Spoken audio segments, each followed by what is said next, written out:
It was late in the evening that the jury finally announced they had a verdict. Louise Woodward, sitting amongst lawyers too nervous to watch, took a last look back at her parents before hearing the clerk address the jury. Members of the jury, Commonwealth versus Louise Woodward. Is the defendant guilty or not guilty? Guilty. Guilty of what? Guilty of murder in the second degree.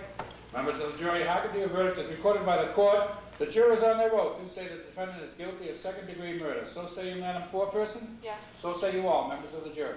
Yes. You may be seated. The courtroom was silent, for the most part utterly disbelieving. As the judge addressed the jury a final time, Louise Woodward simply broke down.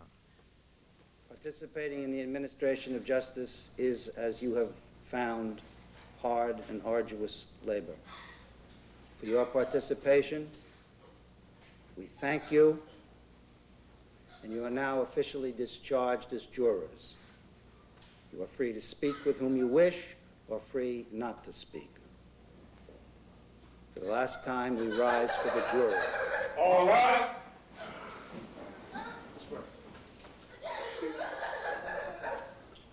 Her parents, Susan and Gary Woodward, were too stunned to react, quite unable to take in the thought their daughter will be spending a minimum of 15 years in prison.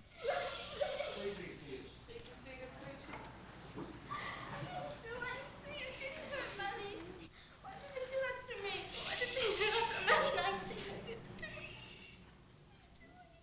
Under Massachusetts law, the sentence is automatic, life in prison, with no possibility of parole for at least 15 years. The judge decided such considerations were best left for the morning. Oh. Among those watching outside, the shock was palpable. She's crying. She just passed out. Louise was led quickly back to the cells. Her parents were allowed to follow to spend a few moments with her before she was locked up again. Outside the court, the lawyers who gambled so dangerously by excluding a manslaughter verdict were at a complete loss. We're stunned by this verdict. We think it's against the credible weight of the scientific evidence and of the testimony at the trial. We will be filing a motion with the court after the sentencing to set aside the verdict. And if that fails, we will take every appeal and do everything conceivable to rectify what we think was a wrong result. We made the right judgment as we could see the situation. Do you see it as a gamble that failed? Yes. What right did you have to gamble with her future, Mr. Good? Louise Woodward made this decision. No one else made the decision. Louise made it with us, and I still believe it was the correct decision. Amid the shock and sympathy for Louise Woodward, the two prosecutors tried to shift the spotlight back to the dead baby and the Eapen family. We feel bad for the Woodward family, but I feel worse for the Eapen family. And at some point, that woman had numerous opportunities to tell the Eapens and everyone else who was listening what happened to Matthew on that day, and she never took an opportunity to do that. She's maintained a denial of any kind of responsibility from the beginning. She's entitled to do that as a matter of law, but she takes the consequences when the jury fails to believe her, and I'm sure it's a very sad night for her. The sympathy felt for the Woodward family certainly didn't extend to Louise herself. What are your feelings now for Louise Woodward? Hope God forgives her for what she did to Matthew Eapen. It was late last night that the members of the jury who had spent so long listening to the evidence and then so long deliberating over it were escorted away. All are free to speak. None so far have wanted to say anything about how they had come to their decision.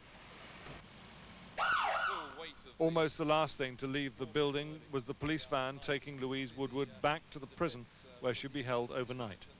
She will know what is coming tomorrow, a sentence that will see her stay in a Massachusetts prison until she is at least in her mid-30s. James Mates, ITN, Boston. And we now cross to James Mates outside the courtroom. Even at this distance, James, those scenes in and around the courtroom have been indeed extraordinary. What has it felt like being there?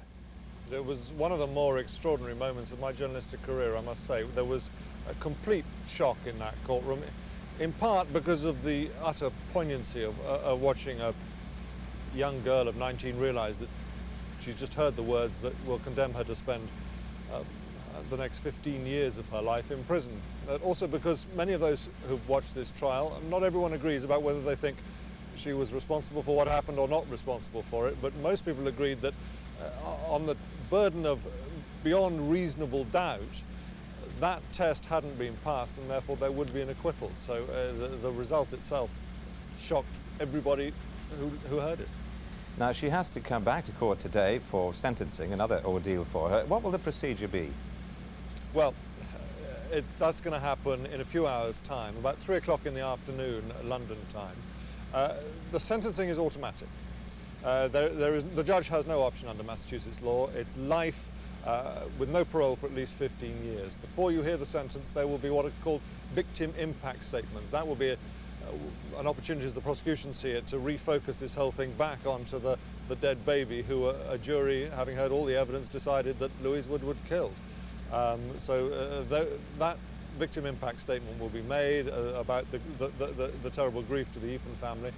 The sentence will then be passed.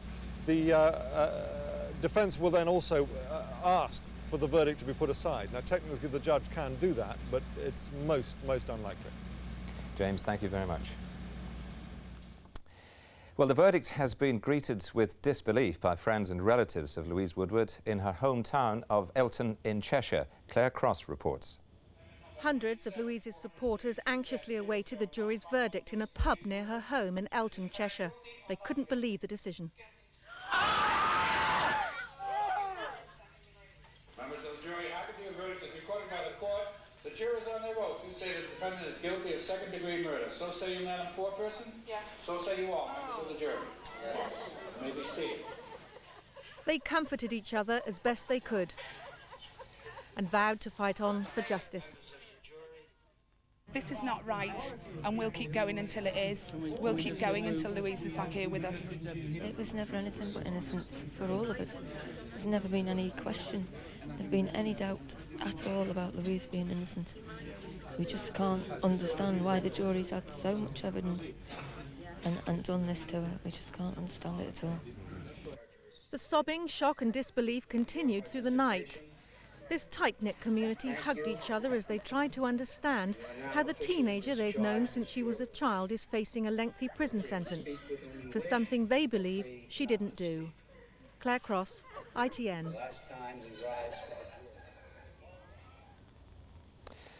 And now other news. America